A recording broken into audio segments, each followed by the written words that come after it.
Salut à tous et bienvenue dans votre nouvel épisode de The Trick Play. Et oui, ça fait longtemps que vous n'avez pas entendu ma voix, je suppose. C'est également le cas pour notre ami Baptiste, The Lonesome Cowboy. Salut Bat. Salut, salut. Moi, j'étais en période de deuil, c'est pour ça. Voilà, Enfin, de deuil footballistique, c'est encore, bien sûr. on avait bien entendu fait la review de la défaite face à Baylor d'Oklahoma State, malheureusement. Augustin est là aussi parmi nous. Salut Gus.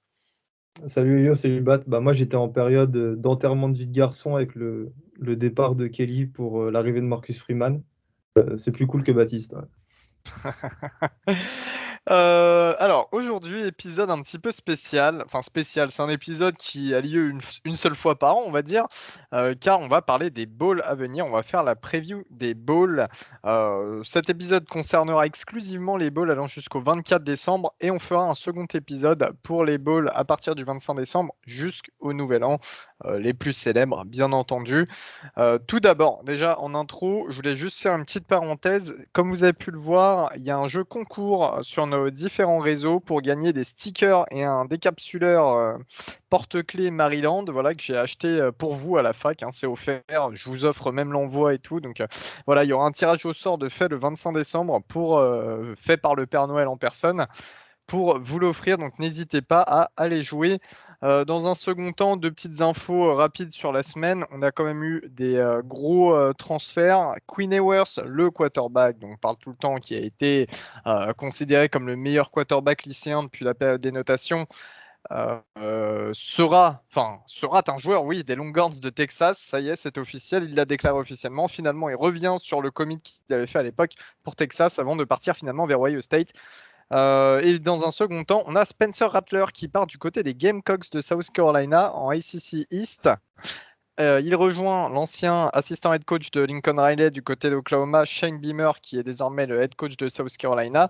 Et il sera aussi rejoint par le tight end 4 étoiles, Austin Stogner d'Oklahoma, qui transfère également à South Carolina. Voilà, des 2-3 gros transferts qui sont passés cette semaine. On va démarrer tout de suite cet épisode. Et Augustin, je vais te poser une première question. Pourquoi cette période de l'année, à ton avis, est aussi cool? Pourquoi, à ton sens, tu apprécies cette période de l'année? Alors je vais procéder étape par étape. La première, c'est que c'est une période qui est particulière dans le sport américain en fait, puisque seul dans le college football, tu retrouves ces bowls-là, hein. Dans les sports professionnels, on est sur des systèmes de playoffs. En collège basketball, on est sur la March Madness, qui est un tournoi. Là, les bowls, c'est vraiment une formule particulière. Et en fait, cette singularité fait un petit peu le charme de cette période. Le deuxième point, c'est parce que c'est en pleine période de Noël. Et comme j'ai l'habitude de dire, et surtout que Bat a l'habitude de dire, c'est une période un petit peu comfy, où en fait on peut se poser et regarder tous les matchs. Ça aussi, c'est le troisième point qui est hyper important, c'est que tous les matchs peuvent être regardés. Il n'y en a pas qui se chevauchent, à aucun moment d'ailleurs. Donc quand tu regardes un match à 18h jusqu'à 21h, tu peux regarder le suivant et ainsi de suite. Tu n'as pas à faire des choix, à choisir arbitrairement entre une confrontation et une autre. Donc ça déjà, c'est hyper appréciable. Et le dernier point, c'est un petit peu sur l'atmosphère. C'est une atmosphère qui est différente des matchs de saison régulière, hein, des matchs de saison régulière qui ont leur particularité, ce qui fait leur charme en fait en substance. Mais là, voilà, je sais pas, il y a quelque chose d'autre qui se détache parce qu'en général, les matchs sont joués, enfin en général, non, en règle générale, les matchs sont joués dans des stades faits pour l'occasion, faits pour les bowls ou dans des stades NFL. Donc ça rajoute un petit côté festif, une atmosphère euh, particulière à ces matchs. Et voilà, moi, c'est ce que j'apprécie particulièrement euh, dans ces bowls-là. Et toi, Bat, est-ce que c'est un moment aussi dans l'année que t'attends Moi, j'ai mon petit rituel. Alors, bossant dans l'éducation nationale, j'ai la chance d'avoir mes 2 semaines de vacances à Noël. Et voilà, les vacances commencent, 18h, le premier vendredi des vacances, t'ouvres et tu tombes. En général, c'est le Bahamas Bowl qui ouvre les hostilités. Tu te poses dans ton canapé, t'ouvres ton eau ou ta bière, enfin ta boisson de ton choix, et tu te poses et tu regardes deux équipes que tu n'as jamais regardées de l'année, parce que qu'on soit très clair, les premiers bowls en général, c'est souvent des équipes qui ont des bilans relativement moyens. Mais voilà, tu t'en fous. Tu regardes juste du football en sachant que c'est les vacances. Assez à part Voilà, ce côté un petit peu, d'habitude en régulière, tout est très important, chaque match compte, etc., etc. Là, on se pose juste, on regarde et on observe des joueurs qu'on n'a jamais observés, on regarde des équipes qu'on n'a jamais regardées et on regarde des stades qu'on a très peu l'habitude de voir aussi, puisque comme dit Gus, c'est souvent d'être dans des destinations un petit peu exotiques, donc c'est plutôt cool, quoi. Enfin, très clairement, novembre et décembre, c'est les meilleurs mois de l'année en termes de football, et décembre, voilà, la ball season, c'est voilà. Alors, la plupart des matchs sont sur ESPN et ABC. En revanche, on va vous le citer lorsque ça ne sera pas le cas. On va parler du premier bowl qui démarre dès le vendredi 17 décembre du côté du soleil, on va dire ça comme ça. Et ce n'est pas aux États-Unis, c'est dans un État à part qui se trouve au large des États-Unis. C'est aux Bahamas, le Bahamas Bowl. On se rappelle notamment Buffalo qui avait joué, je crois, l'année Ouais, dernière, avec Jordan Avicet, ouais. qui Ou nous en non, je avait crois que parlé c'était il y a 2 ans. il y a L'année 2 ans. dernière, ils étaient allés à Mobile, en Alabama. Et Avicenne nous avait parlé du Bahamas Bowl, comme quoi c'était une super expérience. Donc du côté de Nassau, ce Bahamas Bowl verra s'affronter Toledo et Middle Tennessee State. C'est à 18h, donc le vendredi 17 décembre. Premier bowl de l'année, donc, qui existe depuis 2014. Gus, est-ce que tu peux me parler un petit peu de ce bowl et ce que tu vois pour ce match? Bah, déjà, c'est le premier bowl de l'année. Alors, il a une vocation un petit peu officielle parce que tout le monde le regarde. On pense notamment à la première rencontre en 2014. C'était un match entre Western Kentucky et Central Michigan qui avait ouvert les hostilités d'une très belle bowl season. Concernant le match, bah, Toledo cette année était un des favoris de la MAC et c'est une équipe qui, au final, en fait, a sorti une saison en demi-teinte. J'entends par là que son début de saison s'est soldé par quand même beaucoup de défaites. Ils ont failli nous battre Notre-Dame, ça s'était joué sur les dernières actions du match. Mais heureusement, ils ont réalisé une grosse fin de saison avec notamment une attaque qui a été ultra prolifique. Voilà, à chaque fois, il mettait plus de 50 points sur les derniers matchs. Donc déjà, de ce point de vue-là, vous aurez le droit à des points, vous aurez le droit à un match offensif en regardant ce match. Du côté de Middle Tennessee State, bah voilà, ils seront sans leur quarterback. Je pense qu'il va être intéressant. Y a pas de prospect à regarder, qu'on soit clair, mais ça sera un match intéressant parce que ça peut partir dans tous les sens. C'est deux équipes qui sont plutôt réputées pour leurs qualités offensives. Et ça, c'est quelque chose qui est quand même intéressant à regarder quand on veut voir un match sans trop se soucier, on va dire, de la qualité du niveau de jeu. À noter que le running back Brian Kobach est à plus de 1200 yards sur la saison et à plus de 15 touchdowns aussi, ce qui fait de lui, je pense qu'il est dans le top 10 de chacune de ses stats. Voilà, donc ça sera assurément le joueur à suivre de ce bowl. Je ne sais pas si vous avez d'autres choses à dire, les gars, avant de passer sur le prochain bowl, un bowl qui est pas très loin d'ailleurs, puisque c'est à Orlando. Bah, votre favori? Toledo, je pense. Toledo aussi. Ouais, je pense aussi Toledo. Chase Cunningham est pas là. Et une petite anecdote pour votre repas du 25 décembre en famille, mais pas trop nombreux quand même, faites attention. Toledo est l'équipe la plus flaguée en college football cette année. Donc voilà, petite anecdote à passer entre le fromage et le dessert. Toledo, les caillasseurs. Et oui, comme tu l'as dit, Augustin, en faisant le pont, nous allons du côté d'Orlando, en Floride, dans le stade d'ailleurs de l'équipe de football, de soccer, entre guillemets, d'Orlando. Je ne sais plus comment il s'appelle, là, la nouvelle équipe. Pour le Cure Bowl, qui verra s'affronter toujours le vendredi 17, Northern Illinois face à Coastal Carolina à minuit. Alors là, c'est un match-up très intéressant parce que Northern Illinois, ça joue plutôt bien cette année. Ça fait une bonne saison. Coastal Ça a gagné la Carolina, MAC. ça a gagné la MAC, ouais, exactement. Et Coastal Carolina qui, eux, alors, ont fait une excellente saison l'année dernière, ont très bien démarré cette saison. Ils sont restés un petit moment dans le top 25 avant d'un petit peu s'effondrer avec, je crois, 2 défaites, si je ne dis pas de bêtises. Ouais, c'était, je crois, Appalachian State. Et la deuxième, je me rappelle plus, je crois que c'était face à Georgia State. Ouais, une défaite à la con à la fin, là, de plus de 40 points. Alors, justement, est-ce que pour les Chanticleer, ça serait pas un petit peu le moment de se rattraper? On va avoir une sorte de match-up offensif avec un gros jeu à la course de Northern Illinois. Northern Illinois qui est mené par Ricky Lombardi, si je dis pas de bêtises, l'ancien quarterback de Michigan State, La plus et belle gestuelle du college football. selon Valentin. Et en face, on aura Grayson McCall, le célèbre, enfin le réputé quarterback de Coastal Carolina, qui peut-être lui aussi a beaucoup à jouer sur ce match. Lui qu'on attendait, alors, je suis désolé de parler de ça, mais qu'on attendait un petit peu pour se placer pour la draft. Et ce qui est intéressant aussi avec ce genre de bowl, c'est qu'il y a beaucoup de joueurs qui sont là pour se donner plus de crédit, on va dire. Qu'est-ce que vous pensez? Est-ce que Coastal Carolina va gagner quand même? Il reste favori. Il reste très clairement favori du match-up. Comme l'a dit Gus, Northern Illinois, c'est quand même l'équipe qui a remporté la MAC. C'est probablement l'équipe qui a le plus surpris dans le Group of Five cette saison. Ils sortent une saison à 0-7, on se souvient, en 2020. Et tout le monde pensait que ça allait être un petit peu du même tonneau cette année. Pas du tout. Les Huskies ont très bien. On est revenu sur une équipe d'Huskies qui faisait partie des meilleures équipes du Group of Five cette année, avec un gros jeu au sol. Après, la question, voilà, c'est Coastal Carolina, c'est une très grosse machine, notamment offensive. Est-ce que le simple jeu au sol de Northern Illinois il sera assez, comment dire, puissant pour tenir à distance? Moi, j'ai un peu du mal à croire. Je pense que Coastal Carolina il doit être favori des bookmakers, mais je pense qu'on aura à cœur pour probablement le dernier match de Grayson McCall de faire une très grosse performance. C'est aussi un match qui va marquer la fin de cycle du côté des Chanticleers, parce que c'est une équipe qui avait beaucoup de seniors cette année. Et là, ça va être le dernier match pour eux. On connaît l'abnégation et on va dire un petit peu cette force collective de Coastal Carolina. Et je pense que ce match va un petit peu traduire en fait ce qui s'est passé ces dernières années. On va voir de quoi le Coastal Carolina de Jamie Shadwell, le head coach, s'est construit en fait de toute cette je dirais pas cette rage, parce que ça reste un bowl face à Northern Illinois et je pense pas qu'ils le prennent ce match comme ils le prenaient face à BYU.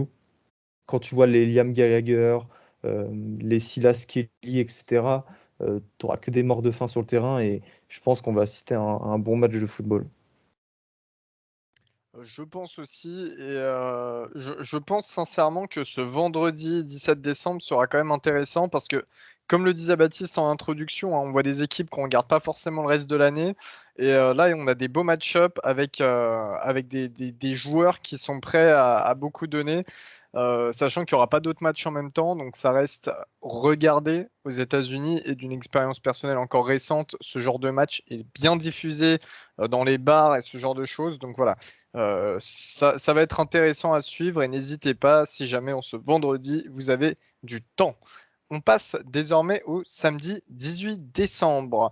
Samedi 18 décembre, et là c'est un très beau match, c'est le Boca Raton Bowl du côté de Boca Raton en Floride, hein. C'est la Florida Atlantic University qui joue dans ce stade, si je dis pas de bêtises. C'est à 17h et nous verrons deux grosses équipes s'affronter car il s'agit de Western Kentucky qui va rencontrer Appalachian State. Là encore, messieurs, on a un excellent match-up avec quelqu'un que l'on connaît, dont vous avez entendu parler cette saison. Gus, qui est-il? Va-t-il passer le record de Joe Burrow? Bah ouais, il s'agit de Bailey Zapp. Bailey Zapp, c'est le quarterback de Western Kentucky qui était à Houston Baptiste en FCS l'an dernier, c'est ça. Et bah, c'est celui qui, en fait, qui est en train de battre tous les records de FBS cette année sur la saison, hein, je précise bien sur la saison. Il est plus qu'à 4 touchdowns du record de touchdowns de Bureau sur une année. Bureau est à 60, Zap est à 56 touchdowns. Il est aussi à 287 yards du record de yards sur une saison avec 5545 yards.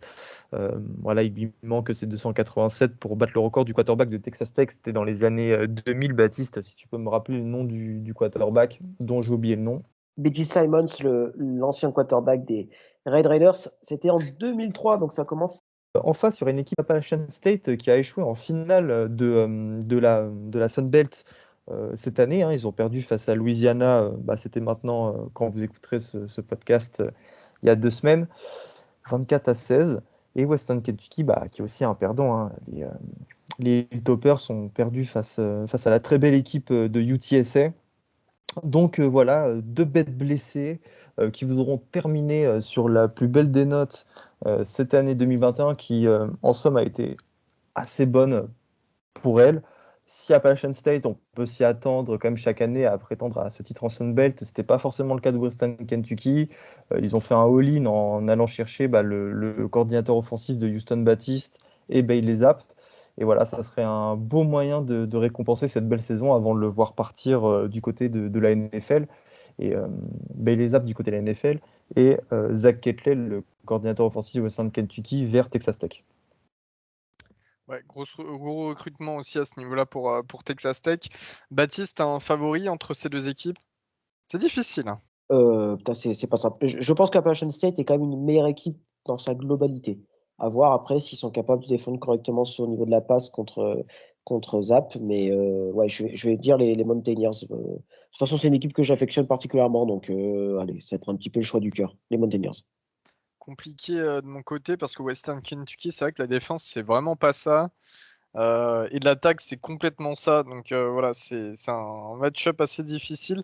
Je dirais quand même Western Kentucky parce que je pense que l'équipe, les Hilltoppers, ont appris de leur erreur face à UTSA en conference game. Donc voilà, Qui pourquoi était pas. une équipe plutôt similaire avec un jeu à la course aussi très performant, Tout à hein, fait. l'UTSA Sincere avec Sincere McCormick, ouais. McCormick. Ouais. Moi allez, je parie sur Western Kentucky. Là aussi, contrairement à Baptiste, c'est plus un choix de la raison. Et tu auras un poste de cireur de crampons, Gus. On passe du Quand ils côté du veulent. sud-ouest des États-Unis, toujours le samedi 18, hein, le New Mexico Bowl à 8h15 du côté d'Albuquerque. On verra Fresno State affronter UTEP, University of Texas à El Paso. Euh, alors, on a eu une petite histoire autour de Fresno State là depuis la fin de la saison. Jake Henner, leur quarterback senior, qui était rentré sur le portail des transferts après une très très bonne saison. On pensait qu'il allait rejoindre le head coach de Fresno State, Kalen DeBoer, qui est parti du côté de Washington chez les Huskies. Donc, bon, gros poste pour lui.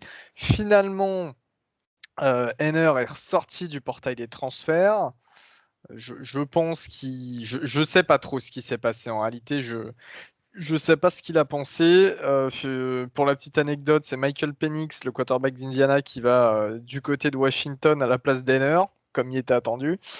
Donc, il y a toute cette entourloupe du côté de Fresno State. En face Bah, de savoir est-ce qu'il va jouer, quoi. Bah, justement. C'est bizarre, hein. Justement, ouais, on n'en a aucune idée. Et puis même pour préparer l'avenir, en fait, parce qu'on ne sait pas, Henner, il peut se présenter à la draft aussi s'il veut. Est-ce qu'ils vont d'ores et déjà mettre un autre quarterback pour commencer à lui donner des reps? Je sais Non, pas. je pense qu'il va jouer, hein. Je pense qu'il va jouer. Il s'est excusé platement. Il jouera, je pense, Jack Hanna. Enfin, en tout cas, moi, si je devais mettre une piécette dessus, je pense qu'il va jouer. En face du côté de UTEP, bah, on a une belle défense, mais il n'y a pas vraiment plus que ça, quoi. On sait que Fresno State, ils ont eu quand même des gros matchs en début de saison. Je pense notamment, si je dis pas de bêtises, le match face à UCLA. Ouais, UCLA, ils avaient emmerdé Oregon. Non, non, c'est une équipe, Ouais. c'est une belle équipe, hein, Fresno State. Donc, vous, qu'est-ce que vous pensez de ce bowl sous le soleil tapant du Nouveau-Mexique? Breaking Bad.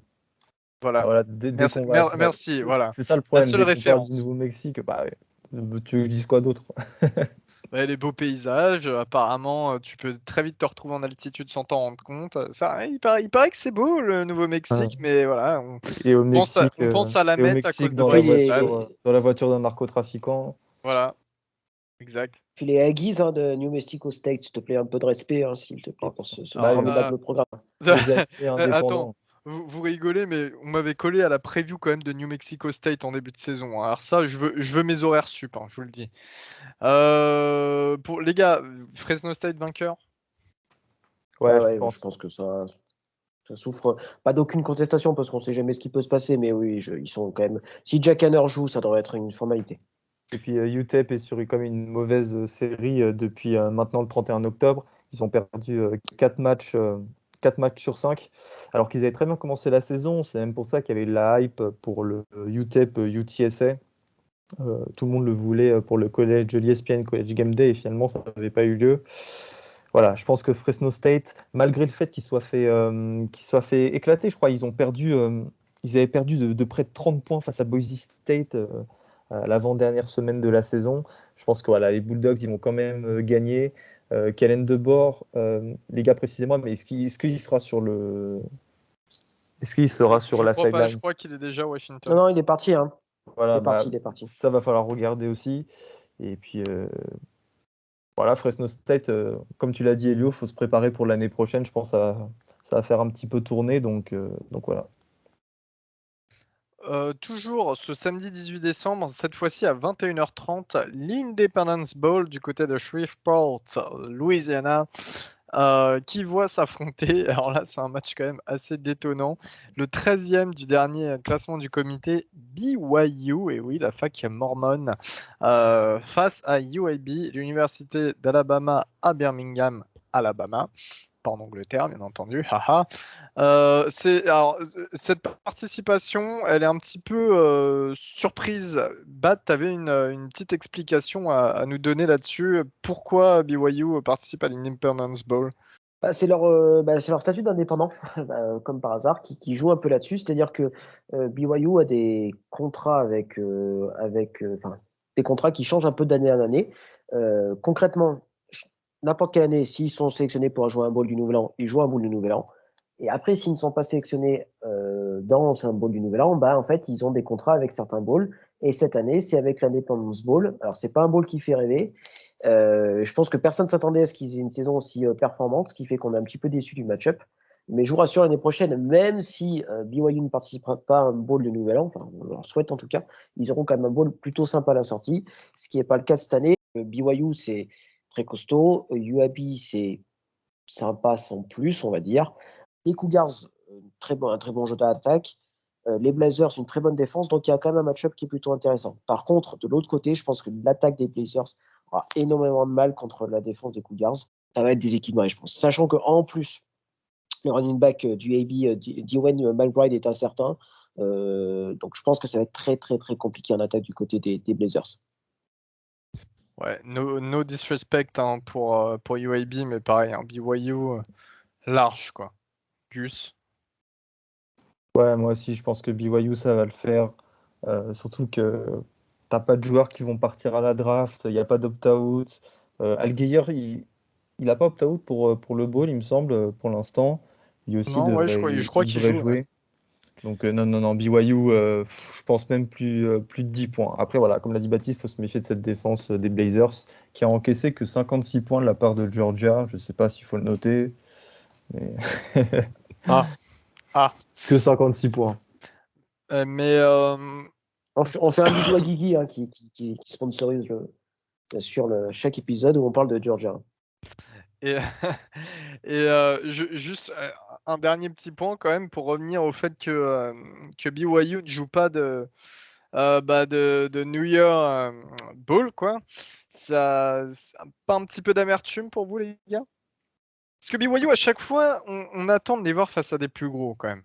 Faut le Ah, dire. si on aurait aimé avoir un match face à une grosse équipe, enfin dire c'est la juste récompense pour une équipe qui termine la saison en 10 victoires pour 2 défaites, plus une 13e place au classement du comité, tu vois. Surtout quand on voit les victoires, ils ont battu Utah, Arizona State, Virginia, Utah State qui a été excellent cette année, ils ont battu USC, enfin voilà quoi, ça fait partie des grosses équipes du college football et les voir terminer face à UAB, bah ça fait chier, faut le dire. Et c'est un peu le sixième, enfin le cinquième roue du carrosse, pardon. Et enfin là pour le coup c'est le 13e larron des bowls du Nouvel An. C'est-à-dire que en général les 12 premiers, enfin, sauf cas exceptionnel, les 12 premiers du comité sont qualifiés pour les bowls du Nouvel An et le 13e se retrouve un peu gros gens comme devant. Quand il vient de la Big 12 ou de la Pac 12, il va jouer l'Alama Bowl, l'Alamo Bowl, pardon. Un bowl plutôt sympa, mais malheureusement, BYU se retrouve un peu niqué à cause de ce statut d'indépendant qui ne le protège pas d'un autre bowl plutôt sympa, quoi. Enfin, surtout cette année, hein, qu'on soit très clair, c'est une année très particulière.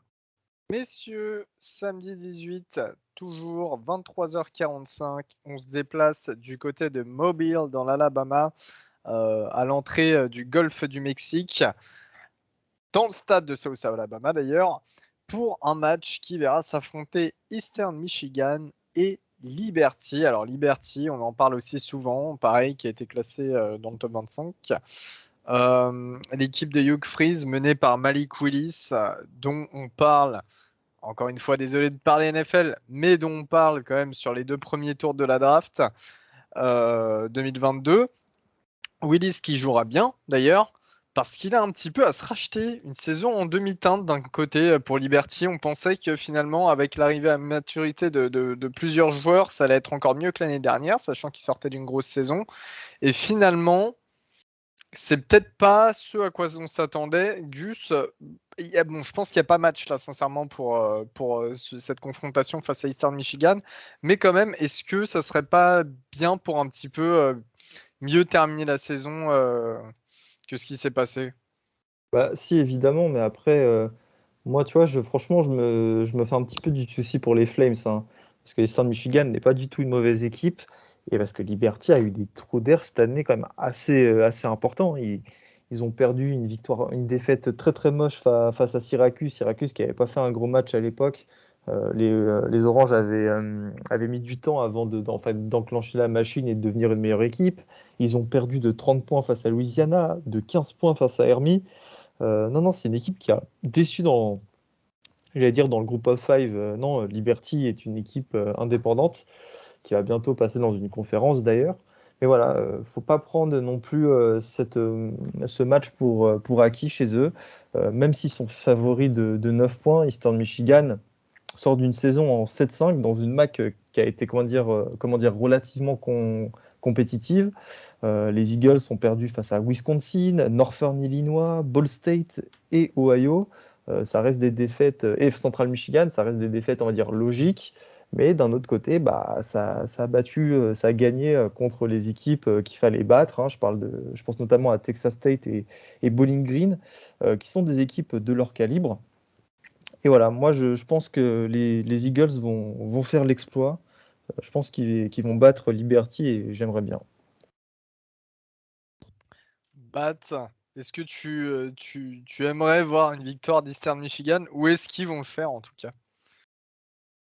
Tu connais mon avis, mon amour pour Liberty, donc Go Eagles, c'est Hugh Freeze en tôle, voilà. Ça c'est dit, emballer c'est peser. Toujours le samedi 18, dans la nuit du samedi 18 au dimanche 19, 1h30 du matin, au SoFi Stadium de Los Angeles, donc le nouveau stade des Rams et des Chargers, pour le Jimmy Kimmel. Jimmy Kimmel, il se met bien, il me prend même des noms de ball. LA Bowl, qui verra s'affronter 2 équipes. Alors là, c'est bien parce que géographiquement, ça se rapproche, je trouve. Et c'est 2 équipes qui étaient très intéressantes cette saison. C'est Oregon State et Utah State, les petites sœurs d'Oregon et d'Utah. C'est le premier match. Avant, Elio, avant qu'on parle de trucs, là, tu parles de Jimmy Kimmel Ball et tout truc, ça coûte combien de se mettre un nom sur un ball? De toute Parce que, façon, parce que, vu les artistes qu'il invite, à mon avis, il est plus à ça près, hein. parce que regardez, Va, il arrive à choper je sais pas combien de millions de dollars pour aller à Nouvelle-Orléans. Franchement, on fait un crowdfunding et on achète le nom d'un ball, hein. On dit que ça peut être un concept. Peut-être qu'un jour, Almis participera au Valentin Joigny Ball. On sait rien. À Torcy, au stade des Charmilles de Torcy. Oh non, quelle horreur. Ah non, mais c'est bon. On pense bien entendu à tous nos amis qui nous écoutent depuis le 77. Oui, et Torcy notamment. Donc c'est le premier match de l'histoire de ce bowl qui oppose une équipe de Pac-12 à une équipe de Mountain West. C'est notamment le premier bowl portant, on en parlait, le nom d'une personnalité depuis le Will Rogers Bowl de 1947 à Oklahoma City. Donc 2 programmes qui ont réalisé une bonne saison. Une grosse attaque au sol du côté d'Oregon State avec notamment Monsieur B.J. Baylor, 1200 yards et 13 touchdowns à la course. Donc un match qui s'annonce très offensif. Est-ce que on sait que Oregon State, un petit peu dans les airs, il y a plus de mal. En revanche, est-ce que c'est pas là où Utah State pourrait en profiter? On sait qu'ils ont un bon petit duo derrière. Je sais pas, Gus, Bat. Et il y a quelque chose à flairer pour Utah State? Je pense, mais tu vois, ça jouera pas de ce côté du terrain. Utah State, si Utah State a gagné notamment la Mountain West cette année, c'est grâce à la force de leur attaque. Leur attaque qui a vraiment été excellente, mais du bout au bout, hein. Évidemment, il y a eu ces petites bévues face à Boise State et Wyoming, mais à chaque fois, face à des grosses équipes hein, comme Washington State, San Jose State ou San Diego State, ça mettait des 40 pions. Et voilà, en fait, dans le sillage de ce duo, Logan Bonner et Devin Tompkins, le petit receveur de poche. Je précise hein, que Logan Bonner, il était à Arkansas State l'an dernier avec le coach de Utah State, dont j'ai oublié le nom, mais qui a fait le chemin entre Arkansas State et Utah State cet été. Euh, voilà, c'est le duo qui sera à suivre parce que c'est clairement de là où les Aggies en fait tirent tous leurs points depuis le début de l'année. Et rien que pour ça, je pense que ça va être un super match. Moi, je l'ai placé comme le match le plus intéressant de cette première semaine, hein, entre 17 et le 24 décembre. Je ne sais pas ce que vous en pensez. Parce que d'un côté, tu as cette équipe un peu inattendue, Utah State, hein, qui gagne la Mountain West, et Oregon State, qui a failli aller en finale. Les Beavers ont battu des très très belles équipes comme Utah, comme USC, comme Stanford, comme Arizona State, et ils ont perdu d'un rien face à Oregon à 2 semaines de la finale. Donc en fait, ça s'est joué sur les dernières rencontres de la Pac-12. Et voilà, je pense que ça nous promet un match hyper intéressant. Et comme je viens de le dire, c'est peut-être le meilleur match. Je suis d'accord avec toi, hein, sûrement. Ah, on va parler d'un match juste après qui peut aussi être un excellent match, sachant que les deux ne se chevauchent pas. Mais c'est vrai qu'au niveau sur le papier, sur ce samedi 18, c'est la confrontation peut-être la plus incertaine et où il y a le plus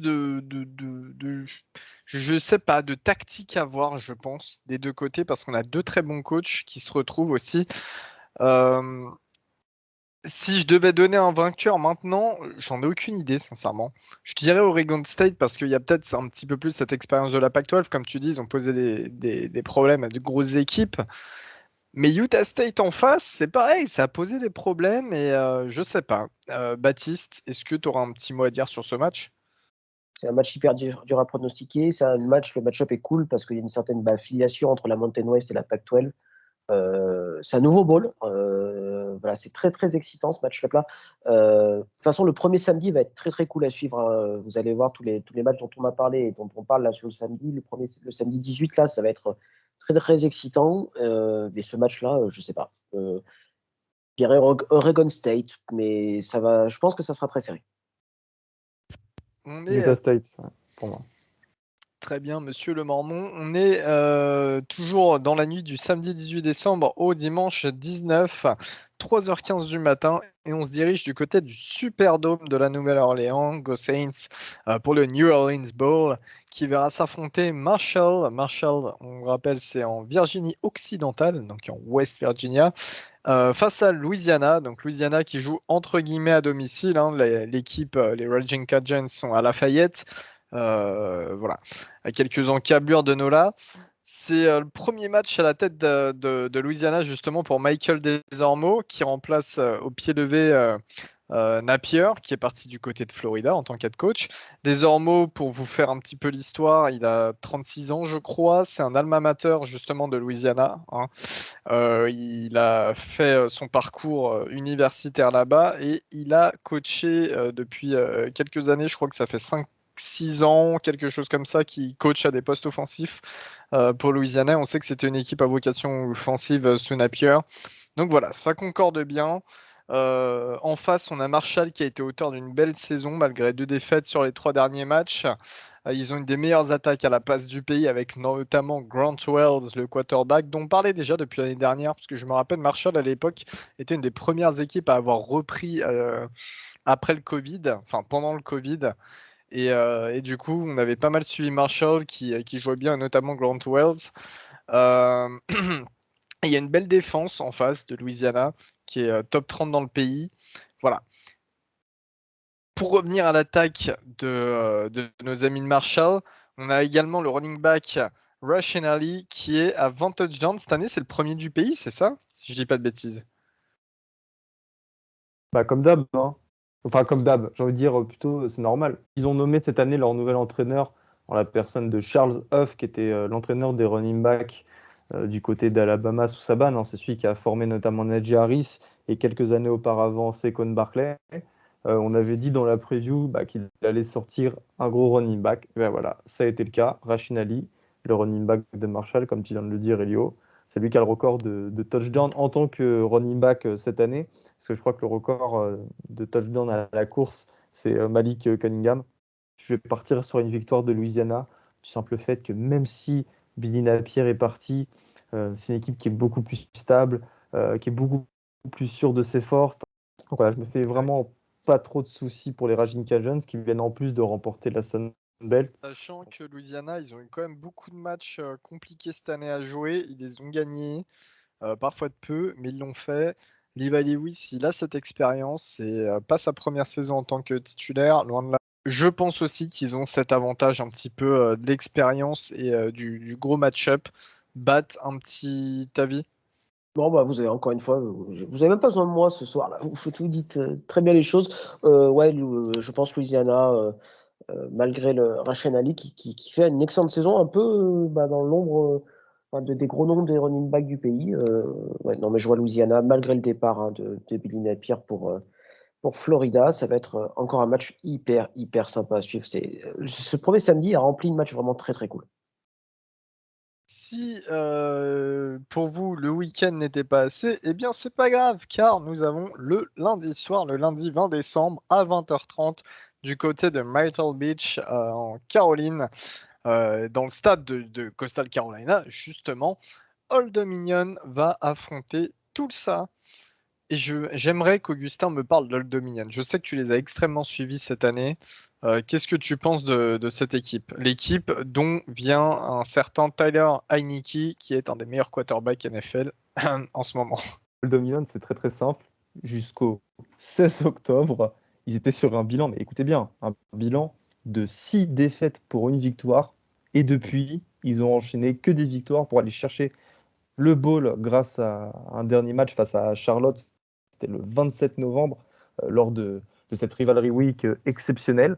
Donc voilà, cette série de 5 matchs consécutifs remportés sur le mois de novembre leur a permis d'obtenir ce bowl face à une équipe de Tulsa qui, l'année dernière, Tulsa avait fait une grosse saison. Et là, ça a été beaucoup plus compliqué. On sait qu'en début d'année, ils ont perdu face à UC Davis. UC Davis, si je dis pas de bêtises, c'est du FCS. C'est surtout une bonne équipe de basket. Ça s'est fait exploser face à Ohio State. Ça a perdu de beaucoup face à Houston, face à Navy, qui est plutôt putride cette année, Baptiste, pour reprendre tes termes. Mais heureusement, sur le mois de novembre, ils se sont bien repris en battant Tulane, Temple et SMU. Donc voilà, c'est difficile en fait de dégager une tendance chez les Golden Hurricanes parce que cette année elle est pas bonne, hein, ils sont en 6-6, mais sur les derniers matchs ils ont réussi à aller chercher ce bowl, notamment en battant SMU qui reste une très bonne équipe. Donc voilà, c'est plutôt compliqué à pronostiquer. Tout ça reste favori de 9,5 points. Je pense qu'ils gagneront, mais attention, Old Dominion, s'ils ont été capables d'aller chercher ce bowl, ils sont aussi capables d'aller le gagner. Donc il faut se méfier des Monarchs. Baptiste, que penses-tu des Monarchs? Oh, j'en pense pas grand-chose. Celui-là, il pique. Hein. Comme ball, celui-là, Voilà. il est Tu pas vois, très sympathique. au moins tu es honnête et ça c'est une qualité. Non, il faut quand même il faut dire du bien quand on dit du bien, et enfin, quand c'est pas très beau, celui-là, il est pas très beau. Hein. Après, c'est deux équipes qui sont dans une dynamique positive, c'est déjà ça. Je préfère une équipe qui était à 0-6 et qui finit à 6-6 plutôt que le contraire, on va dire. Il y aura un duel entre deux bons running backs, Blake Waxon et Shamari Brooks. Blake Waxon qui en finit très très bien la saison du côté des Monarchs. Mais en dehors de ça, voilà, mettez ça en fond sonore tranquillement lundi soir. Je vais faire mon homer de l'Oklahoma, je vais dire victoire de tout ça. Je pense que ça reste une équipe qui est un petit peu plus talentueuse, voire beaucoup plus talentueuse que les Monarchs. Je pense également et je mets tout ça le mardi 21 décembre, donc le lendemain. Là, alors là, les gars, c'est le match 100%. Comment dire ça? Très, voilà, pas vraiment citadin, pas vraiment urbain.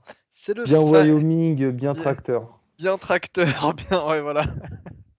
C'est le famous Idaho Potato Bowl qui voit s'opposer les Cowboys de Wyoming face à Kent State à 21h30 dans le stade de Boise State. Vous savez, le stade avec ce terrain bleu qui vous agresse un petit peu les yeux de temps en temps, mais qui est toujours sympa à voir. Et notamment, il y a une petite tradition autour de ce match, Gus. Est-ce que tu peux nous en parler? C'est dans le nom du bowl, hein. Bah, c'est simple, c'est une entreprise de pommes de terre. Jusque-là, je pense pas que je me trompe. Il y a cette image qui avait un petit peu tourné il y a quelques années, lorsque Josh Allen prenait les pommes de terre qui étaient justement dans le vase, enfin dans la coupe, dans le trophée, et il balançait ça sur ses coéquipiers. Voilà, ça fait partie des petites traditions qui sont récentes, parce que ce sont des sponsors récents du college football. Alors Wyoming, ils sont un peu là, pas par hasard, mais bon, ils sont là grâce à la MAC, hein, on sait, ils ont gagné 3 matchs contre les équipes de cette conférence.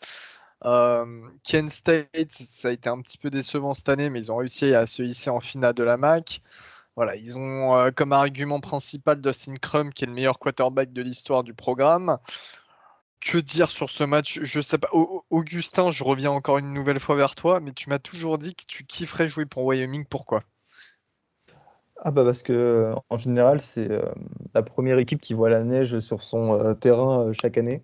Je me rappelle du match je crois que c'était l'année dernière, Baptiste, si je dis pas de conneries, c'était la première équipe chez qui il y avait de la neige, hein, dans le Wyoming. Il prend C'est juste pour Baptiste, ça. il prend Baptiste à question, avec Baptiste, il en sait rien, le pauvre. Mais si, mais si, Si, si, si, mais- j'ai le souvenir d'avoir vu un match effectivement de Wyoming sous la neige assez rapidement, je crois au mois d'octobre l'année dernière, si mes souvenirs sont bons. non mais voilà, ça fait partie des équipes qui ont été mises sur la map du college football, on va dire récemment, grâce à Josh Allen. Et c'est une équipe qui est sympa, que moi j'aime bien. En fait, c'est un peu comme Appalachian State, Wyoming. Je dis pas ça parce que mon but c'est de vous faire vendre le college football, enfin, bien que j'ai aucun intérêt. Je pense que c'est un match hyper intéressant. De toute façon, vous pourrez pas regarder d'autres matchs à cette heure-ci, vous serez obligé parce que c'est un des 2 seuls matchs de la soirée. Mais voilà, il vaut le coup, rien que pour le nom déjà. Wyoming, c'est quand même une bonne équipe de Mountain West. Faut pas le négliger. Ils arrivent quand même à envoyer des joueurs au niveau professionnel. Moi, je trouve que c'est une équipe qui, pour son niveau, joue bien en règle générale. Donc voilà, c'est toujours agréable à voir ce genre de match, sachant que ce sera dans le stade de Boise State. Voilà, il y aura toute une ambiance qui est un petit peu hivernale, un petit peu Noël. Donc pourquoi pas 3 jours avant le réveillon que vous passerez en famille. Victoire pour qui, les gars? Je mets Wyoming du coup. Kent State, pour te contredire. Merci. Kent State non pas pour contredire qui que ce soit, c'est juste que voilà je- Pour Nick pour Saban. Nick Saban, allez, voilà, c'est ça pour notre père à tous. Ah mon Dieu. Frisco Bowl le mardi 21 également. Alors le famous Idaho Potato Bowl est à 21h30. Le Frisco Bowl en revanche est à 19h30. Il voit s'opposer. Et là, alors là, excellent match-up en revanche. C'est du côté de Frisco dans le Texas, hein, au Toyota Stadium. Ils voient s'affronter San Diego State face à UTSA, 2 équipes qui ont sorti des saisons excellentes, hein. 11 victoires, 2 défaites pour San Diego State, qui a été finaliste de la Mountain West, tandis que UTSA a remporté la conférence USA à 12 victoires, 1 défaite pour l'équipe texane. On va avoir un super match-up entre Sincere McCormick, le running back de UTSA, face à la défense au sol de San Diego State, qui ils encaissent seulement 77,6 yards par match au sol. Donc c'est assez incroyable. Voilà. Et puis il y aura aussi un autre joueur, un poste un petit peu hors du commun, et ça on aime bien justement, qui peut se distinguer dans ce match et qui va être important pour la prochaine draft. Et là j'en parle de la draft, je veux en parler de la draft parce que c'est un poste qu'on oublie très souvent, et quand c'est drafté à ce poste-là, eh bien on se dit chapeau. Matt Araiza, le punter de San Diego State des Aztecs, qui est le meilleur punter du pays avec 51,4 yards par moyenne de punt en moyenne. Et il a réalisé notamment 2 punts à 86 et 80 yards cette année.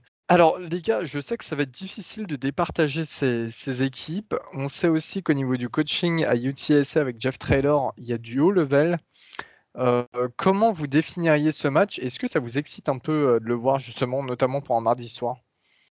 C'est le match le plus intéressant avec celui qu'on a cité avant entre Oregon State et Utah State, hein. À moins que je fasse un énorme oubli, ce sont peut-être les deux équipes qui ont fait le plus parler d'elles cette année dans le groupe of five, que ce soit Mountain West ou du côté de la conférence USA. À juste titre, parce qu'en fait, dans ces deux équipes, tu as des joueurs qui sont intéressants, hein. San Diego State, je pense notamment au Dienne Thomas, à UTSA, à Frank Harris et Sincere McCormick. Voilà, c'est deux équipes qui ont animé en fait le paysage du college football cette année, et rien que pour ça, ça promet un match intéressant. Et surtout, bah, ces équipes, elles me semblent plutôt proches d'un point de vue football. Il n'y en a pas une qui se démarque de l'autre, je trouve. Bah, d'ailleurs, c'est pour ça que UTSA est favori que de 2,5 points. C'est un match qui risque d'être serré et j'espère qu'il le sera parce qu'en général, on peut craindre un petit peu des bowls, des matchs, que les matchs soient parfois à sens unique et pas hyper serrés parce qu'il y aurait un manque d'intérêt de la part des joueurs. Mais lui, je pense qu'il va être serré. Et c'est un match qu'il ne faut pas louper. Et d'ailleurs, Elio, j'ai mal noté ça sur notre Google Doc. C'est pas 19h30, c'est 1h30 du matin. Eh ben, 1h30 du matin, alors si vous voulez apprécier ce match en pleine nuit après justement donc le famous Idaho Potato Bowl. On aura le mercredi 22 décembre à 2h du matin, donc dans la nuit du mercredi au jeudi 23 décembre, le Armed Forces Bowl à Fort Worth dans le stade de TCU qui verra s'affronter Army face à Missouri. Army défaitiste face à Navy lors de la confrontation le week-end dernier euh, pour la grande rivalité. C'est à 2h du matin, donc c'est un Bah, c'est match-up un ça. petit peu surprenant, quoi, tu vois. En fait, c'est un match-up qui est surprenant parce que, enfin, on n'a pas trop l'habitude de voir Army jouer contre des équipes de la SEC. Mais c'est surtout que Missouri s'est distingué cette année avec sa défense contre la course qui a été affreuse et je pense que c'était la pire du pays. C'est pour ça qu'il ferait du bien Jeffrey Mba en allant là-bas. Donc j'ai vraiment envie de voir ce que ça va nous donner contre de la triple option. Moi, je pense que ça va être un carnage. Et c'est pour ça que je vois Army l'emporter. Army, bah, Nick Lasek, hein, franchement, voilà, hein, ils m'ont saoulé cette année avec cette conférence et j'espère qu'ils vont perdre. Gus, il a Gus, passé un cap. Gus, ouais. heureusement que la saison s'arrête, hein, parce que je pense que sinon il lance un podcast dissident qui s'appelle Fuck la sec ou je sais pas quoi. Et pourtant, Army, c'est pas du tout une équipe qui me fait triper, comme diraient nos amis les Québécois. Si vous voulez un petit joueur à suivre, évidemment, tu as ce running back à Missouri, Tyler Badie, qui nous sort une saison exceptionnelle avec 1600 yards et 14 touchdowns. Est-ce qui sera la clé du succès chez les Tigers? Je pense pas. Ça sera leur D-line. Très bien, très bien. Un petit vainqueur, Missouri, tout le monde? Army. Oui, d'accord. Alors, il a Missouri vraiment aussi, passé un je suis cap, d'accord. hein. Il a vraiment passé un cap. Le Frisco Bowl Football Classic, le jeudi 23 décembre, Miami, et non, pas le Miami de Floride, Miami dans l'Ohio, la fac de Ben Roethlisberger, qui affrontera North Texas, la fac de notre ami Caleb Howell, que l'on avait interviewé. Vous pouvez retrouver ça sur YouTube, c'est présent. Qui a fait C'est du rugby à Périgueux. qui a fait Surtout. du rugby à Périgueux, exactement. C'est de nouveau au Toyota Stadium à Frisco, 21h30. Et je vais Non, non, commencer mais par Baptiste, justement, car Baptiste a suivi toute cette saison Miami dans l'Ohio. Donc, Baptiste, vas-y, fais-nous ton exposé. non, alors, c'est faux. J'aime beaucoup North Texas parce que vous savez, il y a des fois Non, on a non, non, je t'ai parlé de Miami dans l'Ohio, s'il te plaît. ouais, j'aime bien Battle of the Bricks comme rivalité, mais voilà, c'est tout ce que je peux dire sur c'est quoi, c'est les Red Hawks, hein, c'est ça, hein, Oui, c'est il me ça. semble. Donc non, c'est un match-up pareil, hein, ça fait partie des bowls qui sont pas très très excitants, mais c'est deux équipes qui sont quand même qui ont bien fini la saison, notamment North Texas, les Mean Green. Ils ont fini sur 6 victoires, hein, je crois, si je me souviens bien, et notamment une belle victoire contre UTSA. Donc c'est une équipe qui a des qualités. J'aime bien leur head coach, Seth Israel, qui est un ancien running back malheureusement d'Oklahoma, mais c'est un natif de l'Oklahoma, donc ça me fait toujours plaisir de voir un Oklahoman réussir un petit peu. Il sauve un peu son cul d'ailleurs, parce que c'était un petit peu compliqué du côté de Denton au nord de Dallas. J'aime bien Ikaka Raksal, c'est un running back du côté du Mean Green. Donc je dirais victoire de North Texas pour en dire. Ouais, moi aussi, parce on soutient les nôtres. La fierté des nôtres, allez écouter l'album de Roth. C'est parti, ROH2F. North Texas également. Oui, North Texas, c'est ce qui ferait le plus sens. On a bientôt terminé sur ces bowls jusqu'au 24 décembre inclus, car le jeudi 23 décembre, nous avons, et oui, le derby de Floride du côté de Tampa Bay, du côté du Raymond James Stadium, le stade des Buccaneers où joue Tom Brady, le Gasparilla des Boucaniers, le Gasparilla Bowl qui voit s'affronter UCF face à Florida. Et là, ça va être très intéressant. On a Gus Malzahn qui termine sa première saison et qui peut éventuellement se donner un petit titre avec ce bowl. On a en face une équipe de Florida qui a eu quelques problèmes avec quelques joueurs qui se sont inscrits sur un euphémisme. Ouais. Non, mais quelques joueurs qui sont inscrits sur le portail des transferts pour les Gators. En revanche, on en a parlé tout à l'heure, il y a eu l'arrivée de Billy Napier en tant qu'head coach, qui va coacher donc son premier match pour les Gators. On est sûr ? Je suppose, s'il est déjà sur place depuis un petit moment, je vois pas pourquoi ce serait pas le cas. Ou en tout cas, voilà, il sera sûrement quelque part derrière, même s'il n'est pas sur la sideline. Voilà. C'est rare que ça soit le nouveau head coach qui coach. Hein. Je suis pas certain que ce soit lui qui coach. On verra ça, donc le 23. C'est à 1h du matin ce match. Il y a eu 4 apparitions de UCF dans ce bowl pour 2 victoires, 2 défaites. Et le dernier MVP, car le bowl a été annulé l'année dernière en raison du Covid, le dernier MVP remonte à 2019 et c'était un certain Dylan Gabriel. Dylan Gabriel qui était le quarterback cette année de UCF et qui est rentré sur le portail des transferts. On en parle beaucoup du côté d'Ole Miss. De UCLA aussi. Et de UCLA, donc ça sera le remplaçant de UCF qui va jouer, je ne sais pas qui c'est, j'avoue que j'aurais dû regarder cette info. Du côté des Gators, on sait qu'Anthony Richardson est absent, ça sera probablement Emory Jones qui bizarrement est toujours là, qui va débuter ce match. Qui a le plus à gagner, qui a le plus à perdre à votre avis, Bat ? Putain, il n'y a pas de réponse. Florida a beaucoup à gagner sur ce match-là, je pense que ils ont besoin d'un peu de positivité là ces derniers temps. Et une victoire leur ferait beaucoup de bien. Une défaite, ça ne changerait pas grand-chose pour eux. Ils sont sur une spirale un peu négative en termes de commitment pour la classe 2022. Ils ont perdu pas mal de joueurs sur le portail des transferts avec le départ de Dan Mullen. Une victoire, ça permettrait de lancer une bonne spirale positive. En tout cas, le stade sera rempli. Hein, et ce sera la première fois de l'histoire du Gasparilla Bowl. Donc attendez-vous à une grosse ambiance, hein, parce que UCF et Florida, d'un côté la Bone South et de l'autre côté le Swamp, ça promet du spectacle dans les tribunes au moins. Et ça, c'est toujours ce qu'on demande dans un match de football américain universitaire. Sachant que ces deux équipes, quand même, Gainesville et Orlando, c'est plutôt proche, c'est ce qui se rapproche le plus géographiquement entre les deux villes comparé aux autres facs en Floride. Deux équipes qui évoluent pas dans les mêmes conférences, donc forcément, il y a une sorte de rivalité qui se joue pas souvent, qui est assez importante pour les fans des deux équipes. Donc oui, ça va être très sympa à voir. Et pronostic, oula. UCF. Ouais, partons sur UCF aussi. Ouais. Partons sur UCF. Baptiste. Je vais dire vive la SEC et go Gators. Non, mais j'espère aussi. Non, mais j'espère aussi une victoire des Gators. Pour rien vous cacher, mais je vois mieux UCF gagner en raison de la présence de Malzahn et de ce qui s'est passé du côté de Florida récemment.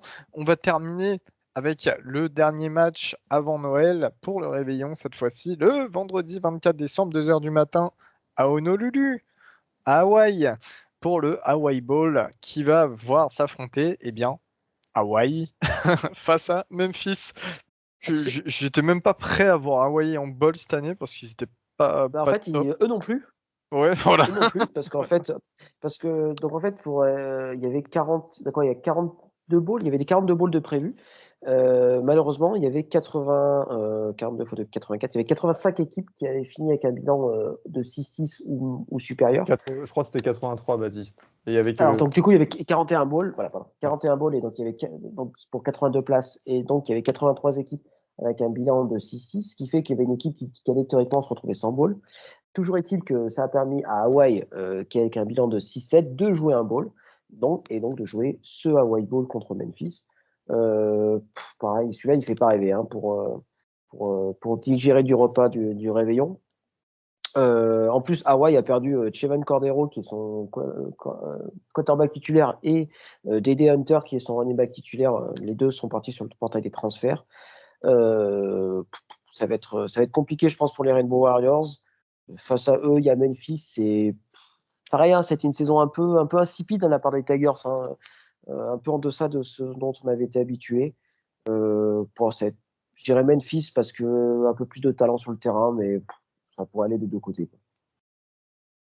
Gus, un vainqueur? Ouais, Memphis. Et puis ils ont un bon petit quarterback freshman là qui va reprendre le flambeau des bons derniers quarterbacks passés par Memphis comme Brady White. Memphis également. Et pour terminer cet épisode, vu qu'on parle de Memphis, Augustin, je sais que dans un autre podcast, et on fait des gros bisous au pack de potes, tu as chanté, et bien cette fois-ci, pour Memphis, tu vas chanter un petit peu d'Elvis Presley, s'il te plaît. Chante avec moi. Love Me Tender, Love Me True. Tu es prêt? C'est ouf. Je deviens fan de Michigan s'il faut chanter. C'est pas mon problème, ça. En tout cas, voilà. On vous a présenté les bowls donc jusqu'au 24 décembre inclus. Prochain épisode, les bowls à partir du 25 décembre, donc pour Noël, avec notamment les bowls du Nouvel An, les plus, on va dire, les plus gros, les plus réputés. On se fait des gros bisous. On se dit surtout, n'oubliez pas d'aller jouer donc au concours que l'on a fait pour gagner des stickers et un porte-clés décapsuleur Maryland venu droit de la fac. Je réitère, mais c'est important aussi que ce soit made in du coin. Voilà. Merci à vous, messieurs, et on se dit à la prochaine. Salut tout le monde. Salut à tous. Salut.